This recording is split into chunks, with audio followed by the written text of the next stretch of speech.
अस्सलामुअलैकुम viewers, welcome back to my channel again.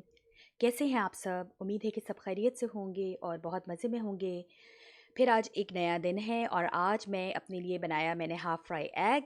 और ये वही वाली ब्रेड है जो कि मैंने ख़रीदी थी, आपको बताया था ना, एक न्यूट्रिशनिस्ट से पूछ के। और साथ में थी मेरे साथ चाय और मैं अपना ब्रेकफास्ट एंजॉय कर रही थी। बच्चे स्कूल जा चुके हैं और बस फिर उसके बाद मैं आई सिटी सेंटर, क्योंकि मेरी एक अपॉइंटमेंट थी डॉक्टर के पास। और उसके बाद मेरी एक बहुत अच्छी फ्रेंड पाकिस्तान से आई हुई हैं, वैसे होती तो हैं यहीं पर ही जर्मनी में, ले होती थी मतलब कुछ अरसे के लिए। अब वो लोग पाकिस्तान शिफ्ट हो गए हैं, लेकिन उन लोगों का इस तरह आना जाना लगा रहता है। तो ये बहुत अच्छी फ्रेंड थी। पहले जब इस्माइल बहुत छोटा था तो मैं अक्सर इनके साथ जो है वो यहीं पर सिटी सेंटर में घूमती थी बहुत ज़्यादा। और हम लोग बस नहीं भी कुछ लेना होता था तो जस्ट एक लाइक फ्रेंड टाइम स्पेंड करते थे और बहुत इन्जॉय करते थे। फिर वहाँ से फ़ारिग होने के बाद आज था फ्राइडे, तो हस्बैंड ने कहा कि चलो आज हम शॉपिंग कर लेते हैं, थोड़ी बहुत आज ही कर लेते हैं। वैसे यूजुअली हम सैटरडे को करते हैं, लेकिन आज थोड़ा-सा जल्दी आ चुके थे वो घर पे। तो और एक और बहुत ही ख़ास जगह हम मैं जा रही हूँ और वो मैं आपको बताऊँगी। और बहुत ही इम्पोर्टेंट है और बहुत ही अच्छी जगह है, लाइक बहुत इंटरेस्टिंग है। जो लोग जर्मनी में रहते हैं वो यकीनन यहाँ पर जो है वो जानते होंगे इस जगह से के मुतल्लिक। और बस तो फिर एक्चुअली हमारे घर से ना बहुत करीब थी ये, और ये एक आउटलेट है और बहुत ही रिजनेबल प्राइसेस में यहाँ पर चीज़ मिलती है। और ये बहुत अच्छा ब्रांड भी है।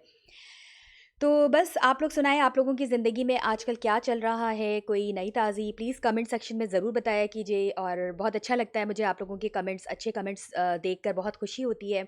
और चाहें तो वैसे आप कोई वो भी बता सकते हैं, कोई क्रिटिसाइज़ भी कर सकते हैं या कुछ और भी फीडबैक दे सकते हैं जहाँ से मैं और अच्छा कुछ कर सकूँ, कुछ और चीज़ें आप लोगों को दिखा सकूँ। तो यहाँ पर जो है वो बस पूरा आपको लास्ट व्लॉग में मैंने जैसे कि बताया ही था कि ऑटम ऑलमोस्ट जा ही चुका है। और ऑटम में ना एक्चुअली ऐसा होता है कि बहुत ज़्यादा डिप्रेशन भी हो जाता है। ये जो अक्टूबर और ये नवंबर जो होता है, इसमें कुछ ऐसा होता है ना कि आपको डिप्रेशन, मतलब मेरे साथ तो ये बहुत होता है। तो आप लोग बताएं कि आप लोगों का भी यही हाल है? क्योंकि ना फिर वो समर में ये होता है कि ज़रा पहले मुझे समर इतना पसंद नहीं होता था, क्योंकि यहाँ पर इतना समर सही से आता ही नहीं है। तो फिर वो मुझे अब जो है वो ज़्यादा जो है वो इस तरह से समर पसंद होने लगा है, क्योंकि ज़रा सूरज निकलता है तो आपको लगता है कि हाँ, आप लाइवली फ़ील करते हैं। और इस तरह से हर वक़्त, जैसे यहाँ का तो हैम्बर्ग में तो ऑलमोस्ट हमेशा का यही वेदर रहता है ज़्यादातर ना, कि क्लाउडी क्लाउडी सा। तो बस ये फिर आरडी के पास से होते हुए भी गुज़र रहे थे। ये एरिया है उश्टाइनबेक का और यहाँ पर बहुत अच्छे-अच्छे आउटलेट्स हैं, इवन के गॉड्स का भी है। जो लोग जर्मनी में रहते हैं उनको पता होगा इस चीज़ के इस एरिया के बारे में। और तो ये देखें, मैं आप लोगों से बातें करते-करते फाइनली जो है वो अपनी आउटलेट पहुँच ही गई। जी हाँ, तो ये थी टॉम टेलर की आउटलेट। और आप लोगों को, जैसे कि सब लोगों को पता है, जो लोग भी बाहर मुल्कों में रहते हैं, कि टॉम टेलर एक जो है बहुत अच्छी ब्रांड है। और यहाँ पर जो चीज़ें होती हैं वो आपको लाइक बहुत ही रीज़नेबल प्राइसेस में मिल जाती हैं। फॉर एग्ज़ाम्पल अगर आप मॉल में जाकर लेंगे तो तकरीबन 70% का आपको डिफ़रेंस होता है। फॉर एग्ज़ाम्पल मैं जब भी विंटर की जैकेट वग़ैरह मुझे लेनी होती है तो मैं इधर आती हूँ, क्योंकि आप लोगों को पता है टॉम टेलर एक अच्छा ब्रांड भी है। और यहाँ पर जो है मुझे जैकेट 15 यूरो से 20 यूरो के अराउंड मिल जाती है बहुत आसानी से। लेकिन आप अगर और जो मॉल्स हैं बड़े-बड़े और आप उसमें जाएँ, कार स्टार्ट वग़ैरह, तो उसमें यही जैकेट्स जो हैं वो 50, 55, 65 ये रेंज होती है।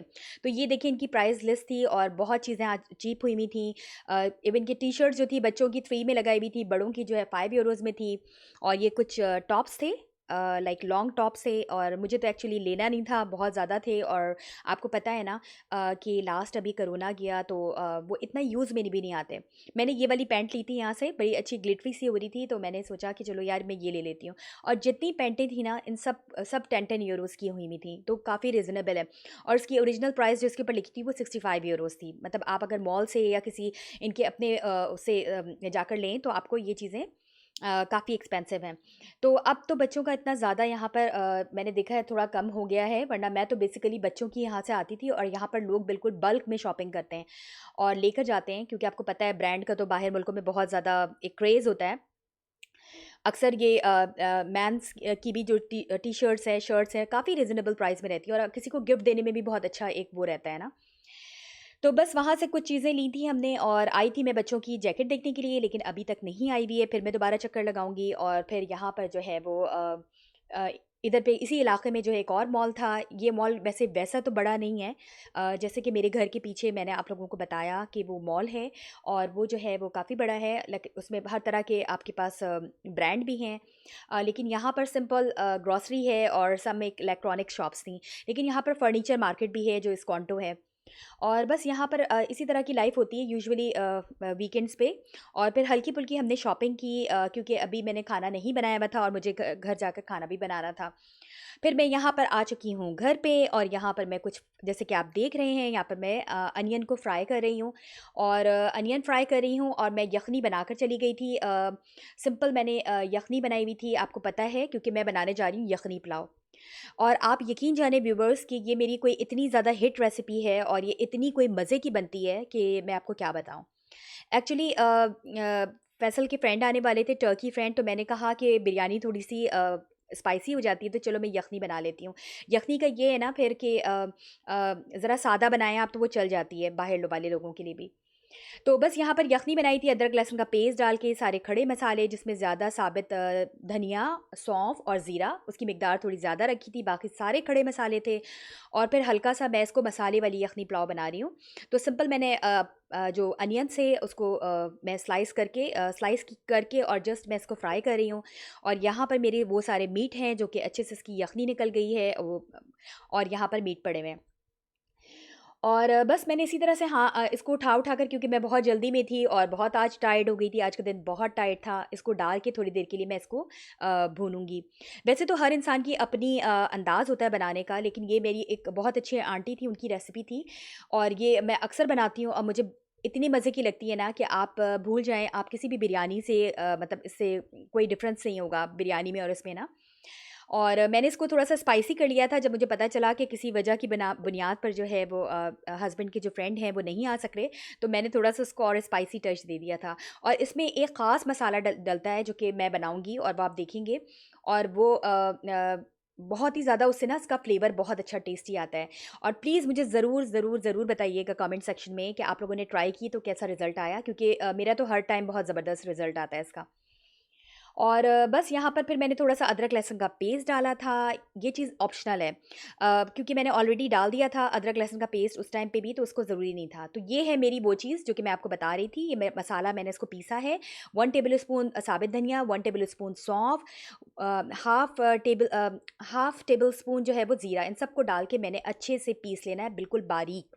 बिल्कुल बारीक होना चाहिए ये, कि जब आप खाना खाएँ ना तो उसके अंदर जब चावलों के अंदर उसका वो ना आए, बिल्कुल बहुत ज़्यादा बारीक आपने करनी है इसको। और बस मैं इसका 2 टेबलस्पून मैं इसका इस मसाले का लूँगी और अपनी योगर्ट मिलाऊँगी। अच्छा, अब यहाँ पर जो ये योगर्ट है ये भी ऑप्शनल है, लेकिन मैंने आपको जैसे कि पहले कहा ना कि मैं थोड़ा-सा स्पाइसी बनाने वाली हूँ, तो इसलिए मैं इसके अंदर योगर्ट 2 टेबलस्पून के करीब ऐड करूँगी, और मेरा वो वाला मसाला है। और जो मैंने बनाया था, अगर आपको नहीं बहुत ज़्यादा स्पाइसी चाहिए और इस तरह का, तो आप और 2 एंड अ हाफ़ टेबलस्पून भी डाल सकते हैं स्पाइसी। और हल्का-सा बस मैंने फिर इसको मिक्स किया, और फिर मैंने उसके अंदर डाल देना है। और हाँ, सबसे बढ़ के ये कि व्यूअर्स, मैं बहुत ज़्यादा थैंक्स करती हूँ मेरे नए व्यूअर्स जिन्होंने अभी रिसेंटली मुझे सब्सक्राइब किया है। आप लोगों का बहुत-बहुत शुक्रिया। और प्लीज़ देखें, आप लोगों की इसी जो है सपोर्ट से हम आगे बढ़ रहे होते हैं, तो प्लीज़ सपोर्ट करना ना भूला कीजिए। और अ, इसी तरह से इसको पसंद करते रहिए। और अगर कोई ऐसी बात है तो आप मुझे कमेंट सेक्शन में बता सकते हैं, कोई भी फीडबैक देना है तो प्लीज़ बता सकते हैं, कोई रेसिपी चाहिए तो बता सकते हैं। तो बस मैंने वो योगर्ट डालने के बाद इसके अंदर जो है वो मेरे सोक राइस थे। राइस एक्चुअली इस दफ़ा ना इतने अच्छी क्वालिटी के मेरे पास नहीं थे, लेकिन मैंने कहा चलो ठीक है, फिर भी बेटर है ना ऑप्शन। और फिर मैंने उस वो जो मेरी बनी हुई यखनी थी वो मैंने यखनी इसके अंदर डाल दी थी। अच्छा, इस स्टेज पर आपको जैसे कि लग रहा है कि अभी यखनी का पानी थोड़ा सा कम है और ज़्यादा होना चाहिए, क्योंकि ये दम पे जाएगी। तो सिंपल जो मेरा वाटर कुकर है जो कि हमेशा मैं शो करती हूँ, उससे मैंने लेकर इसके अंदर इसका लेवल बराबर कर दिया था इस स्टेज पर, और इसको अच्छी तरह ऊपर नीचे करके मिक्स कर दिया ताकि सारे मसाले जो हैं वो अच्छी तरह से यकजान हो जाएं। ये बहुत इंपॉर्टेंट स्टेप होता है, आपको पता होगा। और इस स्टेज में मैंने नमक भी लाइक एडजस्ट कर लिया था अपने हिसाब से। आप भी अकॉर्डिंगली अपने एडजस्ट कर लीजिएगा। और कुछ मैंने जो है वो ग्रीन चिलीज़ जो है वो स्लेटेड डाल दी थी, ऑप्शनल है, आपके अपने अपने ऊपर है, आप लोग स्पाइसी खाते हैं जैसा भी खाते हैं। और यहाँ पर मैंने कुछ कोरिएंडर लीव्स और मिंट लीव्स थी, वो मैंने अच्छी तरह से इसको चॉप करके और उसके अंदर डाल दिया था। इससे पता है क्या होगा, कि इतनी अच्छी कोई खुशबू आती है, जैसे ये दम पे लगेगा और आपको लगेगा पता नहीं क्या चीज़ बन रही है। मतलब मेरे बच्चे तो बिल्कुल वो हो जाते हैं कि मामा क्या बन रहा है आज खाने में। तो बस वैसे हर इंसान का अपना-अपना तरीका होता है। लेकिन प्लीज़ आप लोग ये वाली रेसिपी मेरी ज़रूर ट्राई कीजिएगा, बहुत हिट है। और यहाँ पर मैंने बिल्कुल फुल इसका फ्लेम कर दिया था, क्यों? क्या कि मैं इसको बॉयल ला रही हूँ और जैसे ही इसमें बॉयल आया मैंने इसको दम पे रख दिया। और ये है मेरी फाइनल लुक, जैसे कि आपको नज़र आ रहा है। ये मेरे यखनी पुलाव की थी जो कि मैंने मटन की बनाई थी, और साथ में रायता और सलाद तो हमेशा हर डिश के साथ ही होता है। तो आई होप कि आप लोगों को मेरी ये रेसिपी पसंद आई होगी। अगर रेसिपी पसंद आई है तो लाइक, सब्सक्राइब और शेयर करना मत भूलिएगा, और रखिएगा अपना बहुत ज़्यादा ख़्याल और मुझे दुआओं में याद। अल्लाह हाफ़िज़।